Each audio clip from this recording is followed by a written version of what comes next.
So if your child tilts their head, squints often, or is struggling with reading, then it might not be a habit. It can be something bigger. Hi, I'm Dr. Samhitha HR. I'm consultant Oculoplasty, Pediatric Ophthalmologist and Squint Specialist at Nethradhama Speciality Eye Hospital. Have you heard of lazy eye? So the eyes may look normal, but the brain is not using it. That is a lazy eye. So the brain ignores signals from one of the eyes, and over time this connection weakens. It's a brain-eye disconnect, where one of the eyes structurally looks normal, but it's not functioning well. So left untreated, the vision loss can become more permanent. So it is very difficult to diagnose because the child may not tell anything. The child may not give you some symptoms, especially if the other eye is normal. But here are some things you can watch out for. If the eye is drifting inwards or outwards, if the child is squinting often, or if the child is tilting the head while watching TV or doing certain exercises, or if there is a poor depth perception, or the child is struggling with reading. So all these are symptoms when you should get the child tested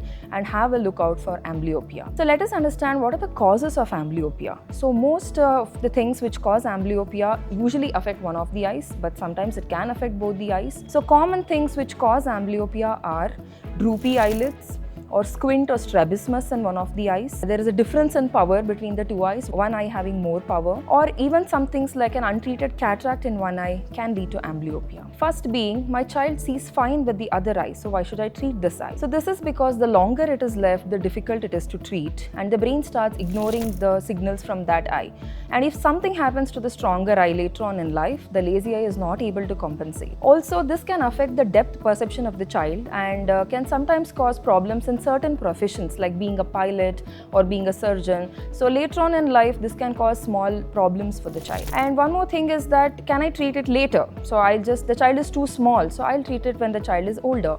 So that is not true, because the earlier treated, the better for amblyopia, because the more later we leave it, connection between the brain and the eye weakens. So, and as it weakens, it's more difficult to treat. So then you would ask, is it too late? Like, I've come at when the child is 5 years old, is it too late? So yes, we say that, the treatment within 6 years of age is good, but we do have adult therapies and amblyopia therapies for older kids as well. So there is no harm done in trying to treat amblyopia at any age of presentation. And nowadays we have newer technologies like the binocular vision therapy, the virtual reality based therapies, and also vision therapy in the guidance of a specialist. So all these can help in treating amblyopia in a child.